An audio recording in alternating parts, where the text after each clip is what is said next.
नमस्कार साथियों, मैं Arif Khan knowledge with Arif channel पर आप सभी का स्वागत करता हूं। जैसे कि मैंने आपसे पहले भी एक वीडियो डाली थी जिसके अंदर मैंने बताया था कि हम इस चैनल के ऊपर सभी सब्जेक्ट 0 to हाई पढ़ाएंगे जो आपके सभी कंपटीशन के लिए बहुत इम्पोर्टेंट है।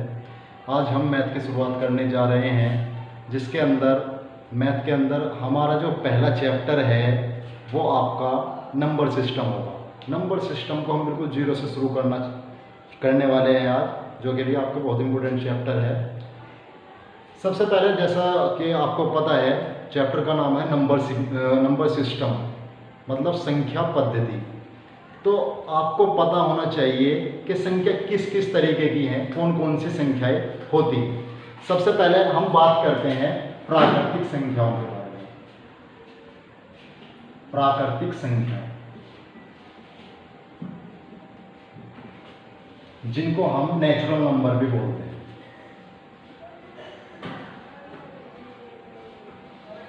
ये प्राकृतिक संख्याएं कौन सी होती हैं, ये नेचुरल नंबर कौन से होते हैं, उसके बारे में बात करेंगे। जिन संख्याओं का यूज यानी जिन संख्याओं का उपयोग हम गिनने के लिए करते हैं। गिनने से मतलब मान लो हम कुछ रुपए गिन रहे हैं तो हम गिनती कहाँ से स्टार्ट करेंगे? 1 से स्टार्ट करते हैं। 1 2 3 4 5 या ऐसा कर सकते हैं कि मान लो हम किसी रेलगाड़ी में बैठे हैं और हम खंबे गिनना स्टार्ट करें, तो हम गिनती जो शुरू करते हैं वो 1 से स्टार्ट करते हैं, ना कि 0 से।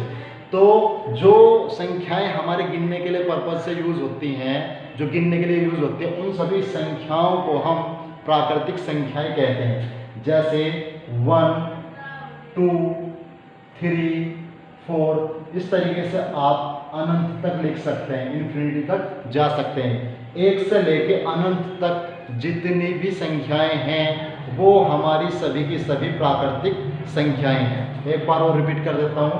प्राकृतिक संख्याएं नेचुरल नंबर या प्राकृतिक संख्याएं वो संख्याएं होती हैं जिनका उपयोग हम गिनने के लिए करते हैं। जैसे 1 0 के अंदर नहीं आएगा, 1 2 3 4, इसी तरीके से चलते चलते अनंत तक लिख सकते हैं, इन्फिनिटी तक हम लिख सकते हैं। इसके बाद बात करते हैं हम अगले नंबर्स की, पूर्ण संख्याओं के बारे में। पूर्ण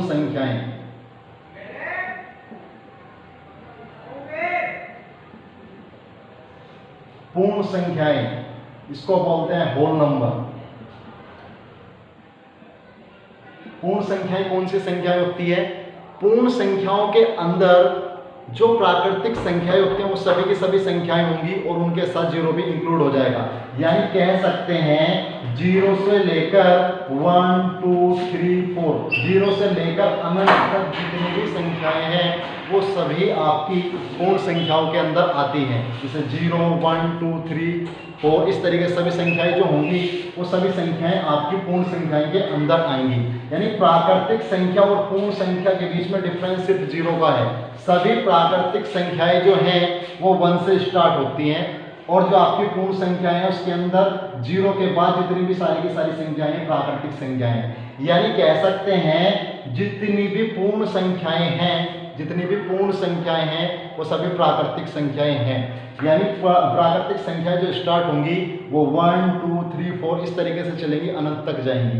और आपकी जो पूर्ण संख्याएं होंगी होल नंबर वो 0 से स्टार्ट होंगे और अनंत तक जाएंगे। इससे अगला नंबर लेते हैं।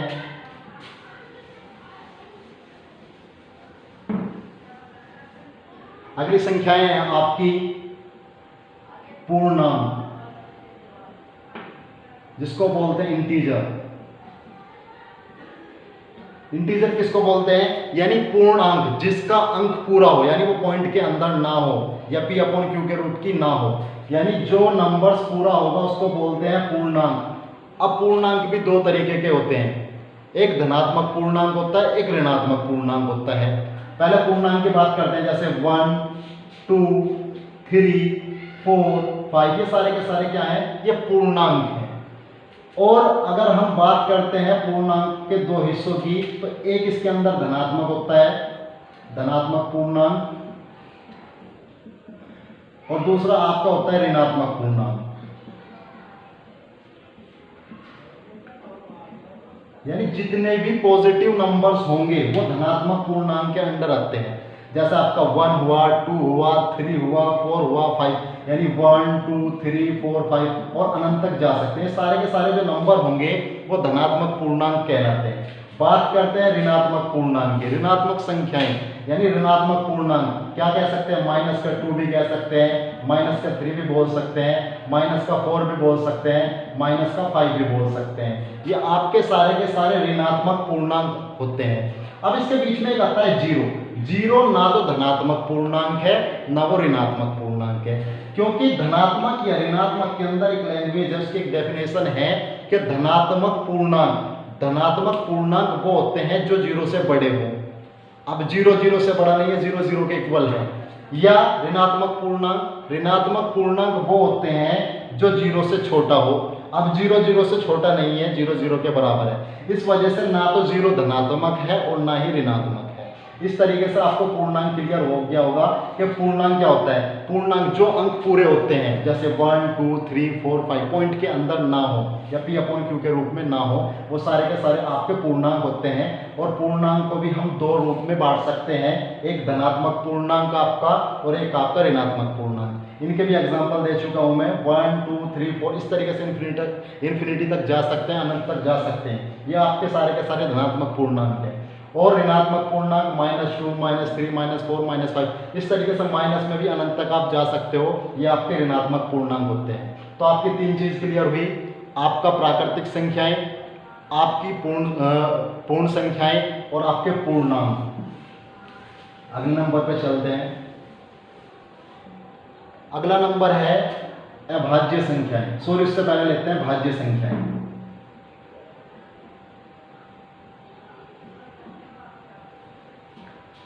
भाज्य संख्या कौन सी होती है?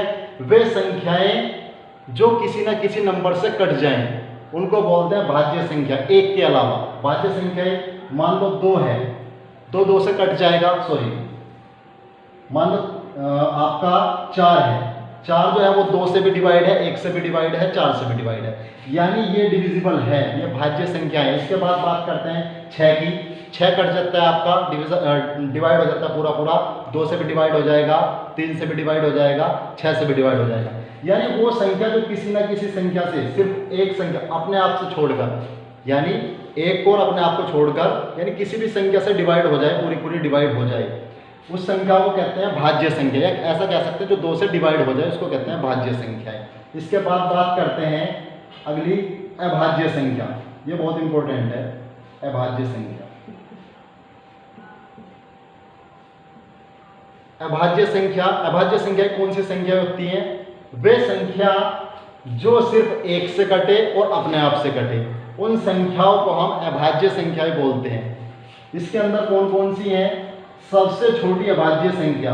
ये कंपटीशन के अंदर अधिकतर क्वेश्चन आ जाता है कि लघुत्तम अभाज्य संख्या कौन सी है, या फिर इसको औसत में क्वेश्चन को पूछ लेता है कि प्रथम 5 अभाज्य संख्याओं का औसत बताइए। वो चैप्टर भी आपका चलेगा। तो प्रथम 5 अभाज्य संख्याओं का औसत वही निकाल सकता है जिसको सबसे छोटी अभाज्य संख्या पता हो। अधिकतर बच्चों को इसके अंदर कंफ्यूजन होता है, वो छोटी अभाज्य संख्या 1 को मानते हैं। सबसे छोटी अभाज्य संख्या होती है 2। अभाज्य संख्या की डेफिनेशन है कि जो संख्या अपने आप से कटे और 1 से कटे, वो संख्या अभाज्य संख्या होती है। जिसके अंदर पहली संख्या है 2, फिर 3, फिर 5, 4 नहीं होगी। 4 इस वजह से नहीं होगी क्योंकि वो 2 से भी डिवाइड है, 1 से भी डिवाइड है और 4 से भी डिवाइड है। इसके बाद 6 नहीं होगा, 7 होगा। तो इस तरीके से जो भी संख्याएं होगी इस तरीके। 9 नहीं होगा क्योंकि 9 1 से भी डिवाइड है, 3 से भी डिवाइड है, 9 से भी डिवाइड है। यानी डेफिनेशन क्या है इसकी? अभाज्य संख्याएं वे संख्याएं हैं जो सिर्फ एक से कटती हो और अपने आप से कटती हो, वो सभी संख्याएं अभाज्य संख्याएं कहलाती हैं। इनसे अगले नंबर चलते हैं, परिमेय संख्या।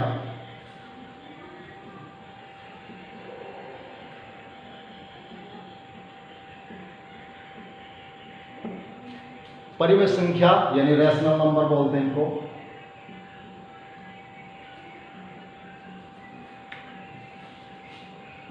परिमेय संख्याएं क्या है ये पता होना बहुत जरूरी है।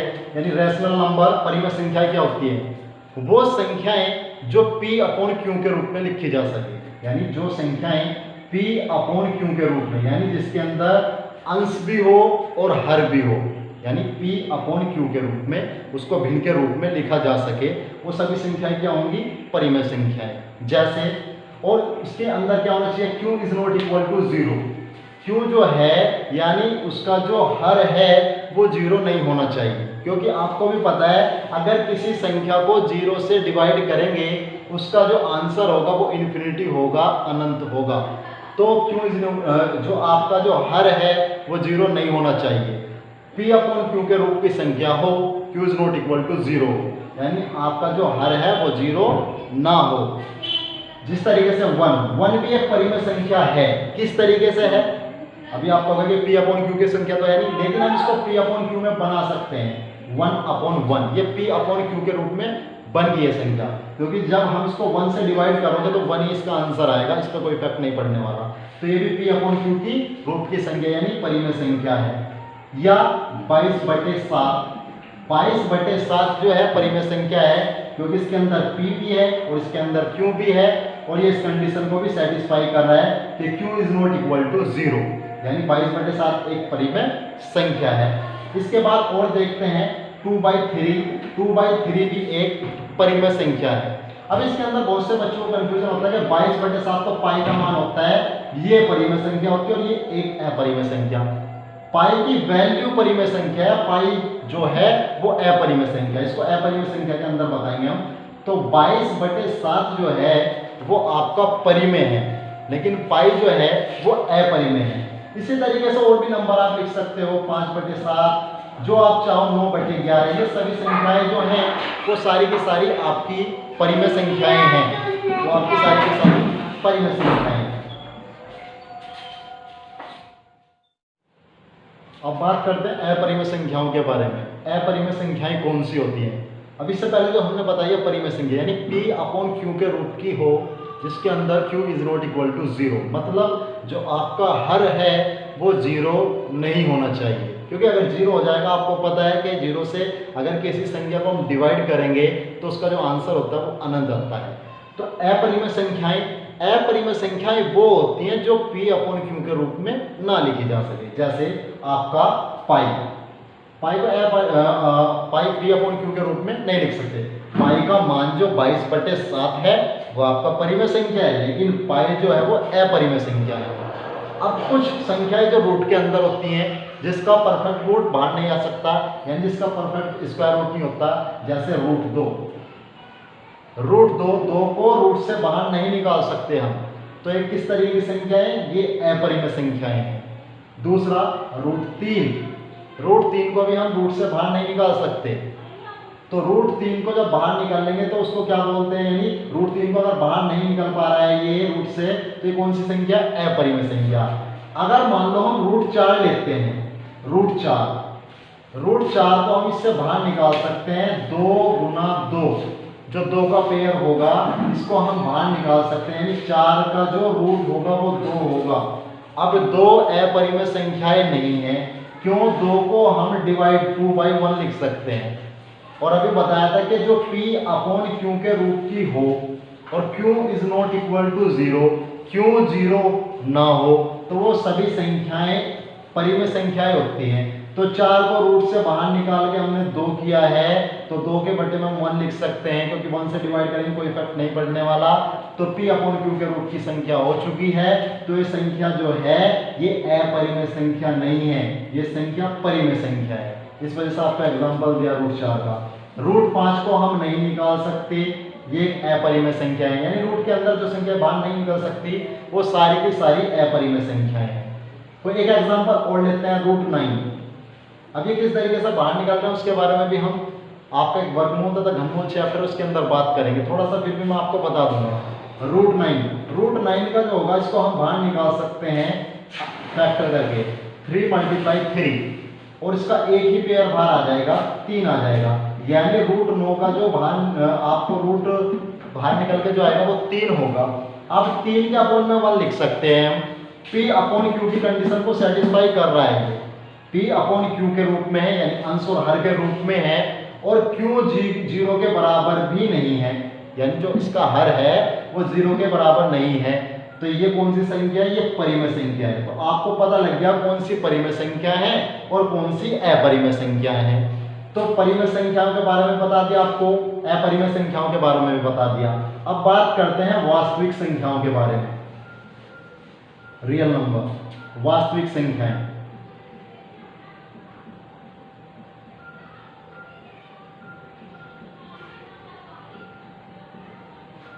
वास्तविक संख्याएं क्या होती हैं, रियल नंबर क्या होते हैं। रियल नंबर यानी जितनी भी आपकी परिमेय संख्या है प्लस जितनी भी आपकी अपरिमेय संख्या है। अभी मैंने आपको बताया था कि परिमेय संख्या कौन सी है, अपरिमेय संख्या कौन सी है। तो जो भी परिमेय संख्या है प्लस जितनी भी आपकी अपरिमेय संख्या है, परिमेय प्लस के अपरिमेय संख्या, ये सभी मिलके आपकी वास्तविक संख्याएं होंगी। सभी की सभी क्या होंगी, आपकी वास्तविक संख्याएं होंगी। यानी कह सकते हैं जो रियल नंबर होते हैं वो क्या होंगे, आपके रैशनल और इरेशनल दोनों नंबर्स जो होंगे वो सारे के सारे क्या होंगे, वास्तविक संख्याएं होंगी। यानी वास्तविक संख्याओं का अगर आपको ग्रुप बनाना पड़े किस तरीके से बनाओगे, दो भी वास्तविक है, 3 भी वास्तविक है, 4 भी वास्तविक है, ये पाई भी वास्तविक है क्योंकि अपरिमेय संख्या ही तो है पाई। अभी मैंने बताया था कि अपरिमेय संख्या है और वास्तविक संख्याओं की डेफिनेशन क्या है, परिमेय प्लस अपरिमेय। यानी जितनी भी परिमेय और अपरिमेय संख्याएं हैं वो सभी की सभी वास्तविक संख्याएं होती हैं। जैसे 22/7, ये -5/3, सॉरी 5/6, यानी ये जो माइनस की ये भी होगी, ये आपकी अपरिमेय संख्या होगी। यानी परिमेय और अपरिमेय दोनों को मिला के आपकी वास्तविक संख्याएं बनती हैं। तो आपको पता लग गया होगा प्राकृतिक संख्याएं क्या होती हैं। प्राकृतिक संख्या यानी जिनका यूज हम गिनने के लिए करते हैं, यानी 1 2 3 4 5 लेके इन्फिनिटी तक जा सकते हैं, वो सभी की सभी आपकी वास्तविक संख्याएं होती है। उसके बाद हमने बात की थी पूर्ण संख्याओं की।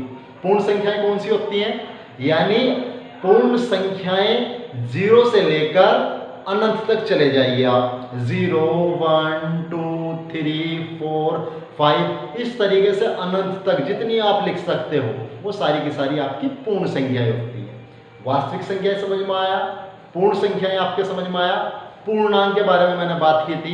पूर्णांक यानी जो अंक पूरा हो, यानी पॉइंट के अंदर ना हो या डिवाइड के अंदर, यानी वही बात है कि 22/7 पॉइंट के अंदर आ जाएगा, 3.14 के करीब जाएगा। तो जो संख्याएं पूरी हो, जैसे 1, जैसे 2, जैसे 3, जैसे 4, 0 भी एक पूर्णांक ही है।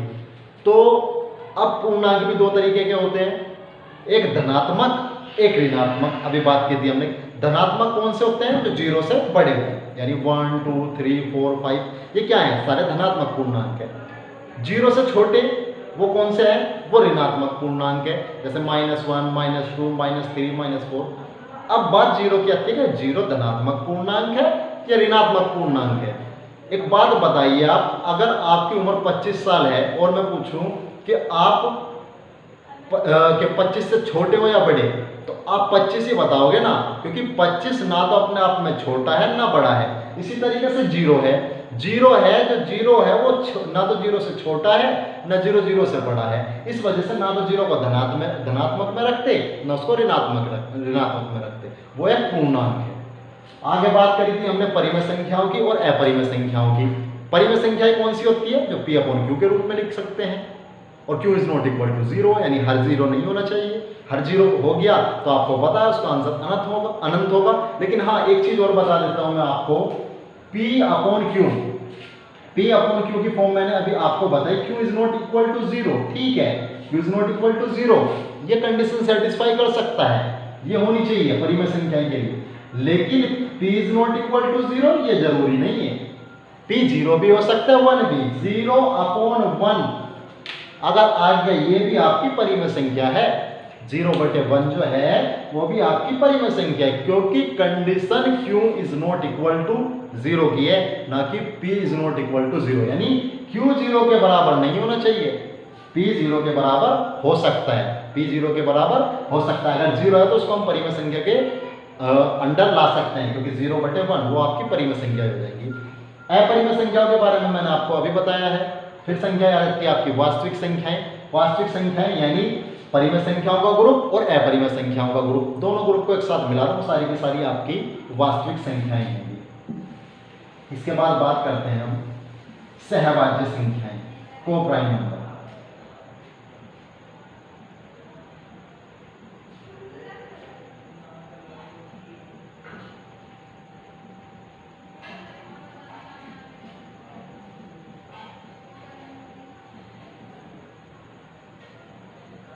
अब ये क्या है, सहभाज्य संख्याएं।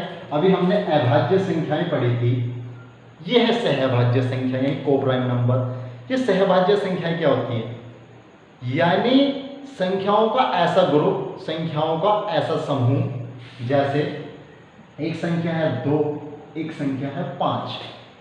अब ऐसा कोई भी फैक्टर नहीं है, इनका ऐसा कोई भी गुणनखंड नहीं है कि इन दोनों को डिवाइड कर सके, यानी इनका जो उभयनिष्ठ है, इनका जो कॉमन है वो 1 है। यानी जिन संख्याओं का कॉमन या उभयनिष्ठ 1 हो वो सारी की सारी आपकी सहभाज्य संख्याएं होती हैं।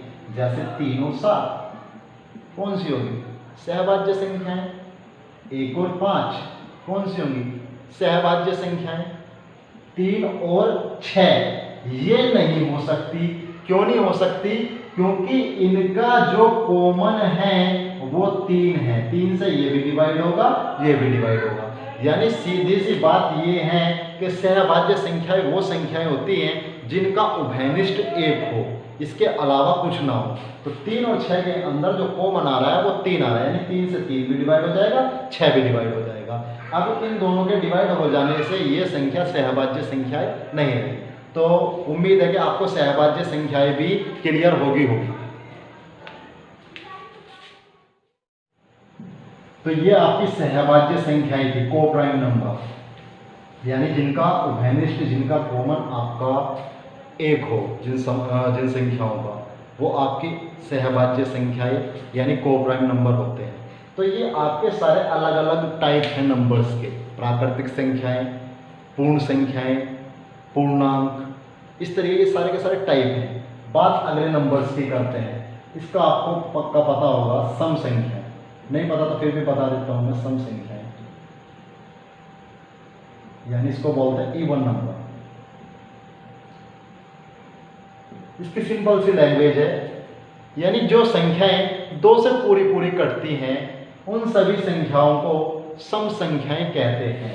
जैसे 2 पूरा डिवाइड हो जाएगा, 4, 6, 8, इस तरीके से एंड सो ऑन, जहां तक जाना चाहते हो आप चले जाओ, यानी अनंत तक जा सकते हो इसी तरीके की ग्रुपिंग को लेकर। यानी जो संख्याएं 2 से पूरी डिवाइड हो जाती हैं वो सभी संख्याएं सम संख्याएं कहलाती हैं। अगले नंबर विषम संख्याएं।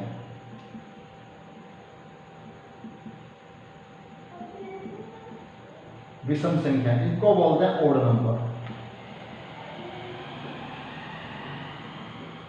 विषम संख्या यानी ओड नंबर। विषम संख्याएं वो संख्याएं होती हैं जो 2 से पूरी डिवाइड ना हो। पूरी डिवाइड का मतलब, यानी अगर 2 से डिवाइड करें तो आपका जो रिमाइंडर है, आपका जो शेषफल है वो 0 ना आए। जैसे 1 को अगर 2 से डिवाइड करेंगे तो 1 ही बचेगा।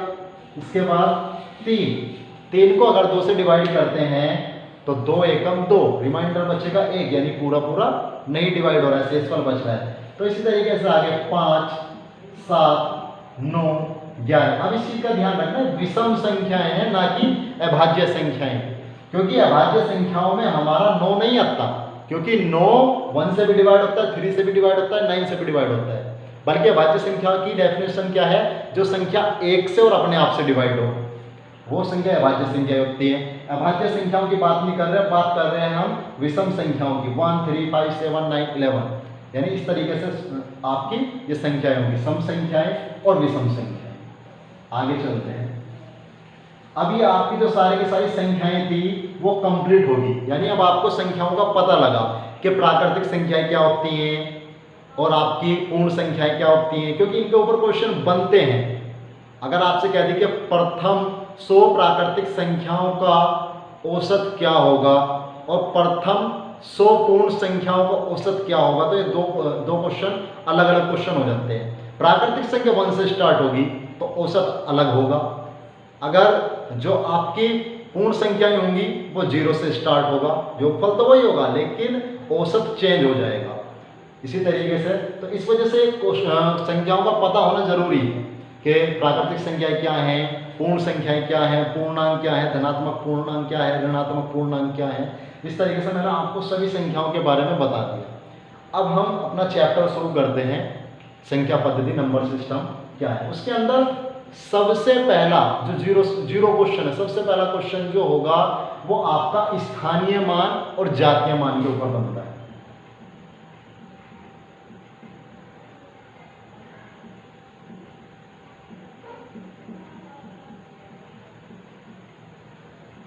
प्लेस वैल्यू, जातीय मान,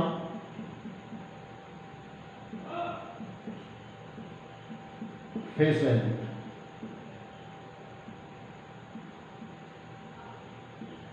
स्थानीय मान को प्लेस वैल्यू बोलते हैं, जातीय मान को फेस वैल्यू बोलते हैं। अब ये है क्या, जातीय मान क्या है और आपका स्थानीय मान क्या है। कोई नंबर लिखते हैं, मान लो 1 2 3 4 5 6, ये पूरा नंबर है। 1,23,456 ये पूरा नंबर है कोई। अब इसके अंदर स्थानीय मान किस तरीके से निकलते हैं, जातीय मान किस तरीके से निकलते हैं। जब स्थानीय मान और जातीय मान निकाल लेंगे तो क्वेश्चन किस तरीके से इसके ऊपर आता है उसके बारे में बात करते हैं। मान लो 6 के जातीय मान और स्थानीय मान के बारे में बात करता है। किसी भी नंबर का जातीय मान वो नंबर खुद होता है। किस तरीके से, मान लो 6 है, अगर 6 के जातीय मान के बारे में बात करते हैं तो 6 का जो जातीय मान होगा वो 6 ही होगा। 5 के जातीय मान के बारे में बात करते हैं, 5 का जातीय मान 5 ही होगा। 4 के जातीय मान के बारे में बात करते हैं तो 4 का जातीय मान 4 ही होगा। 3 के जातीय मान के बारे में बात करते हैं, 3 का जातीय मान 3 ही होगा। 2 का जातीय मान पूछता है तो 2 ही होगा। 1 का जातीय मान पूछता है तो 1 ही होगा। यानी जो भी नंबर है, 0 का जातीय मान 0, 9 का जातीय मान 9, 8 का जातीय मान 8, 7 का 7, यानी जो भी नंबर है उसका जातीय मान वो खुद नंबर होता है। स्थानीय मान क्या है, आपको जातीय मान क्लियर हो गया होगा कि किसी भी नंबर का जातीय मान वो नंबर खुद होता है। अब बात करते हैं स्थानीय मान। स्थानीय मान किस तरीके से है, इस नंबर को दोबारा लिख देते हैं। स्थानीय मान, नाम से ही पता लग रहा है स्थान के बारे में बात होगी। जिस तरीके से ये आपका नंबर इकाई के स्थान पर है, यूनिट प्लेस है ये आपका, तो इसका जो स्थानीय मान होगा वो 6 होगा।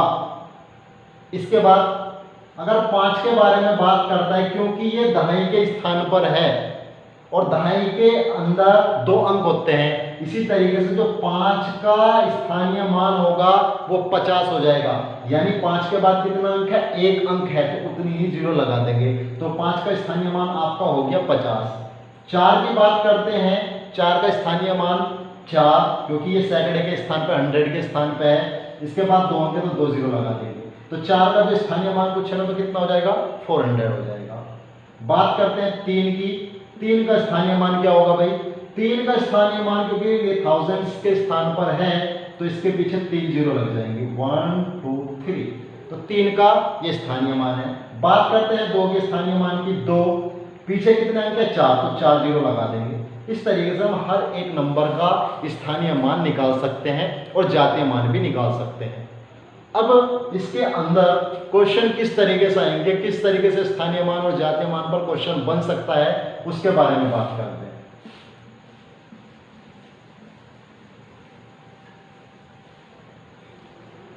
आप कोई अलग नंबर ले लेते हैं, मान लो आपको 4 5 6 7 4567, 4567 ये नंबर हमने लिया है। इसके अंदर क्वेश्चन किस तरीके से होगा, आपको कोई भी नंबर दे सकता है, आपको कोई भी नंबर दे सकता है, क्वेश्चन किस तरीके से घुमाएगा उसके बारे में बता रहा हूं मैं आपको। इसके अंदर देगा आपको 5 के स्थानीय मान तथा 6 के जातीय मान का अंतर, मान का अंतर क्या होगा, यानी 5 के स्थानीय मान तथा 6 के जातीय मान का अंतर क्या होगा, यानी उनके बीच में कितना डिफरेंस होगा। तो आपको मैंने अभी बताया था 5 का स्थानीय मान किस तरीके से निकाल लोगे, 5 के बाद कितने अंक है, 2 अंक, तो कितना हो जाएगा 500। और 6 के जातीय मान, अभी मैंने इससे पहले बताया कि जिसको किसी भी नंबर का जातीय मान वो नंबर खुद होता है, तो जातीय मान क्या होगा 6, इन दोनों के बीच में डिफरेंस कितना हो जाएगा, आप निकाल सकते हो 494, ये आपका आंसर होगा।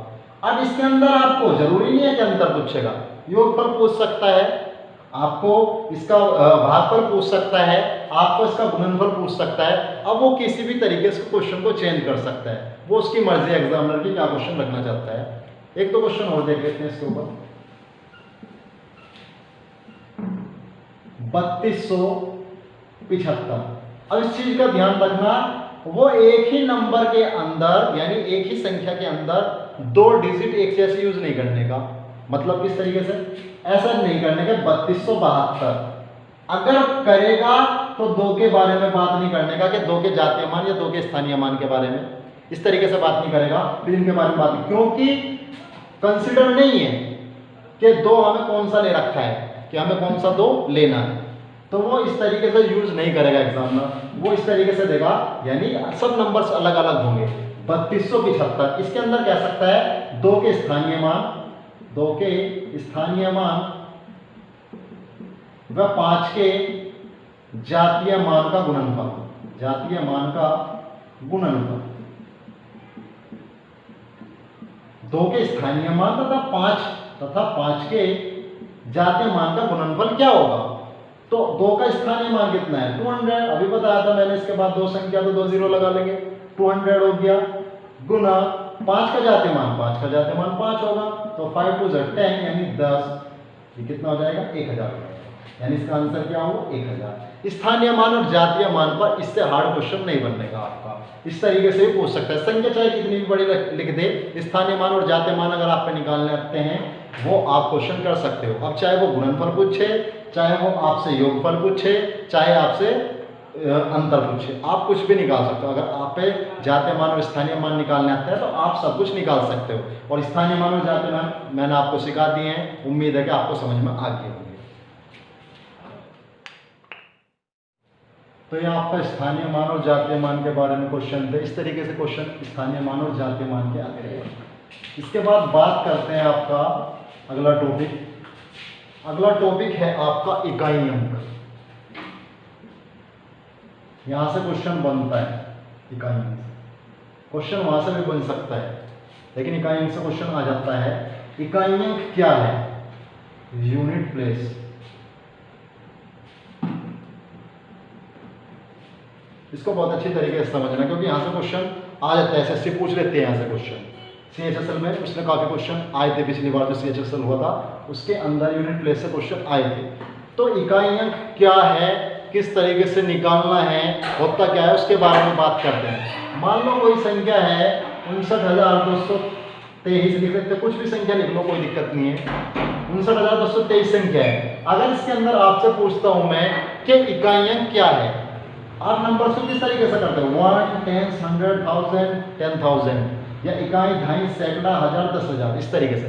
तो ये नंबर कौन सा है, ये नंबर आपका इकाई का नंबर है, इसके बारे में ही आपसे पूछता है वो। लेकिन इतना सिंपल क्वेश्चन नहीं होगा कि आपको ये 59,223 दे देगा और पूछ लेगा, इसमें कोई भी बता सकता है, बच्चा भी बता सकता है इसके अंदर इकाई का अंक क्या होगा। थोड़े से क्वेश्चन एडवांस होंगे, उनके बारे में ही बात करेंगे। 59,223 के अंदर अगर बात करते इकाई अंक क्या है, वो अंक है 3, 58,387। अगर इसके अंदर बात करते हैं इकाई अंक क्या है, वो है 7। इससे अगर 56,382, इसके अंदर इकाई अंक की बात करते हैं तो इकाई अंक है 2। अगर सीधा सा आपको नंबर देगा तो आप बता सकते हो कि इकाई अंक क्या है। अब इसको किस रूप में चेंज कर सकता है, वो अगले रूप में चेंज करेंगे, देखते हैं किस तरीके से क्वेश्चन आएगा। बात करते हैं 2 की पावर 1। 2 की पावर 1 की वैल्यू 2 होगी, क्योंकि 2 की पावर 1 है, उसकी वैल्यू कितनी होगी? 2 होगी। अब वो आपको मान लो ये क्वेश्चन था कि 2 की पावर 1 में इकाई अंक क्या होगा, तो आपको पता है 2 की पावर 1 जो है वो 2 होता है, 1 की अंक तो इकाई अंक है, यानी 2 की पावर 1 का इकाई अंक क्या होगा? 2। मान लो पावर बड़ी दे दी, 2 की पावर 2 दे दी उसने, इसको भी निकाल सकते हो। 2 की पावर 2 हमारा 4 होता है, तो इसका इकाई अंक हमारा 4 होगा। बात करते हैं 2 की पावर 3 दे दी उसने, तो इसको भी निकाल सकते हैं। 2 की पावर 3 आपका 8 होता है, यानी किस तरीके से निकलता है? 2 गुना 2 गुना 2। पावर का मतलब यही है, यानी 2 की गुना 3 बार, यानी 2 दूनी 4, 4 दूनी 8, तो क्या होगा इसकी वैल्यू? 8। तो इकाई अंक क्या हुआ? 8। सिंगल अंक है, तो ये तो इकाई अंक ही होगा। बात करते हैं 2 की पावर 4 की। 2 की पावर 4, 2 की पावर 4 है, तो 2 गुना 2 गुना 2 गुना 2, यानी 2 दूनी 4, 4 दूनी 8, 8 दूनी 16। इसके अंदर इकाई अंक की बात करते हैं, तो इसके अंदर इकाई अंक आपका है 6। अब 2 की पावर 1 है, निकाल लिया। 2 की पावर 2 है, इसको भी निकाल लिया। 2 की पावर 3 है, इसको भी फाइंड आउट कर लिया। 2 की पावर 4 है, इसको भी फाइंड आउट कर लिया। अब मान लो उसने नंबर दे दिया 2 की पावर 105 और पूछ लिया इसके अंदर इकाई अंक क्या है, तो आपको पता है 2 की पावर 105 को सोल्व नहीं कर पाएंगे, आसानी से सोल्व नहीं कर सकते, इतना टाइम स्पेंड हो जाएगा बहुत ज़्यादा, और सारी बात टाइम की है। तो 2 की पावर 105 को कोई ना कोई तो तरीका होगा कि हम इसका इकाई अंक निकाल सकते हैं। तरीका है, किस तरीके से निकाल लेंगे? पावर को 4 से डिवाइड करेंगे। 2 की जो पावर है उसको 4 से डिवाइड करेंगे। अब बहुत से बच्चे कहेंगे कि 4 से ही क्यों डिवाइड करेंगे? क्योंकि इसके अंदर एक रूल है कि 2 की पावर जब 4 होती है तो उसका जो इकाई अंक है वो आपका वही होता है। जैसे 2 की पावर 4 में आपका 6 है, अब 2 की पावर जो 8 होगा उसके अंदर भी इकाई अंक 6 होगा। 2 की पावर 12 जो होगा उसके अंदर भी इकाई अंक आपका 6 होगा। 2 की पावर अगर 16 आएगा उसके अंदर भी इकाई अंक जो होगा आपका 6, यानी 2 की पावर 4 के रूप में आता इकाई अंक हर बार रिवाइंड हो रहा है, यानी 6 6 6 6 आता जा रहा है। तो हमने क्या करा, इसकी पावर को ही 4 से डिवाइड कर दिया। जब 2 की पावर 105 को 4 से हम डिवाइड कर रहे हैं, क्योंकि इनके अलग अलग होंगे, अलग अलग रूल है। 2 का रूल अलग है, 3 का रूल अलग है, 4 का अलग है, 5 का अलग है, 9 तक रूल है, 2 से लेके 9 तक। 1 का कोई रूल नहीं, क्योंकि 1 की पावर कुछ भी हो उसकी वैल्यू 1 होगी। 0 का कोई रूल नहीं है, 0 की पावर कुछ भी हो उससे कोई फर्क नहीं पड़ेगा, उसकी वैल्यू 0 ही होगी। यानी 0 और 1 की वैल्यू पे कोई फर्क नहीं पड़ता, उनकी पावर कुछ भी, उनकी वैल्यू वही होती है, तो इकाई अंक भी वही रहेगा। लेकिन 2 की पावर 105, 105 को अगर इसके अंदर कहता है कि 2 की पावर 105 का इकाई अंक बताओ, तो उसका तरीका क्या है? फर्स्ट स्टेप, आप उसकी पावर को 4 से डिवाइड करोगे, कारण मैंने अभी आपको बताया क्यों करेंगे। तो जब 2 की पावर 105 को 4 से डिवाइड करेंगे तो 2 कंडीशन हमारे पास होंगी। किस तरीके की? या तो 105 पूरा पूरा कट जाएगा, यानी पूरा पूरा डिवाइड हो जाएगा। पूरे पूरे डिवाइड होने का मतलब जो आपका रिमाइंडर होगा, जो आपका शेषफल होगा वो 0 बचेगा। शेषफल का मतलब जैसे 4 है, 4 को हम 2 से डिवाइड कर रहे हैं, 2 दूनी 4, शेषफल क्या बचा? 0। इसी तरीके से इसके अंदर 2 कंडीशन होंगी। 2 की पावर 105 को जब हम 4 से डिवाइड कर रहे हैं तो या तो ये पूरा पूरा कटेगा या कुछ बचेगा। जब हमने इसको 4 से डिवाइड किया, 4 दूनी 8, 10 में से 8 गए, 2 बचे, 25 हो गया, 4 6 का 24, रिमाइंडर बचा हमारा 1। अब इस कंडीशन में क्या करते हैं? जब रिमाइंडर बचता है, जब रिमाइंडर बचता है तो बचे हुए रिमाइंडर को 2 के रूप में ऐसे लिख देते हैं, 2 की पावर 1। अब इसको सोल्व कर सकते हैं हम। 2 की पावर 1 की वैल्यू है 2, तो इकाई अंक क्या हुआ इसका? 2। मान लो ये 104 होता, 2 की पावर 104, 104, इसको 4 से डिवाइड करो, 4 दूनी 8, 2 बचे, 24 हो गए, 4 6 का 24, यानी पावर पूरी पूरी डिवाइड होगी। पावर जब पूरी पूरी डिवाइड हो जाती है तो इकाई अंक पर हमेशा 6 आता है। इकाई अंक पर हमेशा क्या आएगा, 6 आएगा। यानी 2 के रूल के अंदर हमें क्या क्लियर हुआ, यदि 2 की पावर दे रखी है कुछ और उसका इकाई अंक पूछता है, क्योंकि वो हमेशा पावर ऐसी देगा जो आप जनरली सोल्व नहीं कर पाओगे। मान लो 2 की पावर 105 से मैंने आपको उदाहरण दिया, 2 की पावर 105 है, तो हम क्या करेंगे, इसको 4 से डिवाइड करेंगे। 4 से डिवाइड करने का रूल मैंने अभी आपको बताया, तो 4 से क्यों डिवाइड कर रहे हैं। अगर नहीं समझ में आया तो वीडियो को थोड़ा रिवाइंड करके देख सकते हैं आप। तो 4 को जब 4 से पावर को डिवाइड करेंगे तो कंडीशन 2 होंगी, या तो पावर पूरी पूरी कट जाएगी या कुछ रिमाइंडर बचेगा। तो 105/4 जब 4 से डिवाइड करा 105 को, तो वो पूरा पूरा नहीं कटा, रिमाइंडर बचा 1।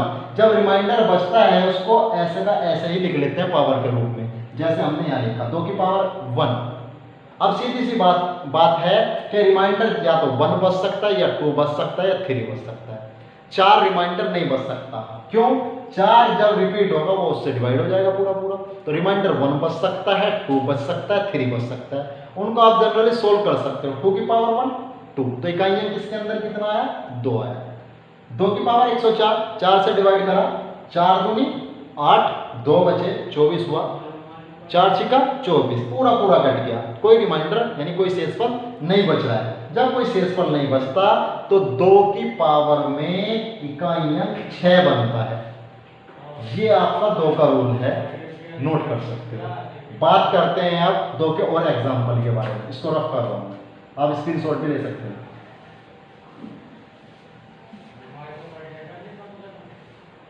बात करते हैं 2 की पावर 36। सीधी सी बात है, 4 से डिवाइड करें, कुछ देखना नहीं है। जब 2 की पावर कुछ भी इकाई अंक निकालना हो, 4 से डिवाइड करना है। 4 से 36 पूरा पूरा कट जाता है। अभी पता है जब पावर पूरी पूरी कट जाएगी इकाई अंक पर आएगा 6। 2 की पावर 39, 4 से डिवाइड करेंगे सीधा। 4 से जब डिवाइड करेंगे 36 तक तो कट जाएगा, 3 शेषफल बच जाएगा। जो शेषफल बचता है उसको पावर के रूप में लिखेंगे, यानी 2 की पावर 3, क्योंकि 4 9 36, 3 बच गया तो 2 की पावर 3। तो 2 की पावर 3 का मतलब क्या हुआ, 8। तो यहाँ पे इकाई अंक क्या हुआ, 8। बात करते हैं अगली 2 की पावर 40। 4 से डिवाइड करेंगे, पता है 40 पूरा पूरा कटेगा 4 से, तो इसके अंदर इकाई अंक क्या होगा, 6। तो ये आपका 2 का इकाई अंक था कि 2 को किस तरीके से 2 का इकाई अंक किस तरीके से निकाल सकते हैं। अब जो बाकी हैं आपके 3 का, 4 का, 5 का, क्योंकि क्लास भी काफ़ी लंबी हो गई है, तो 3 का 4 का जो भी आगे के रूल हैं वो हम अगले क्लास में डिस्कस करेंगे।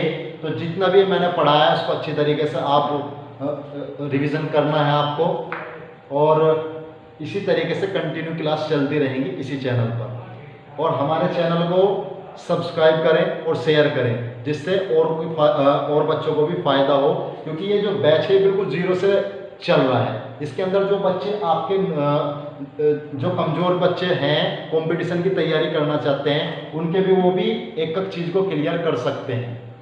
धन्यवाद।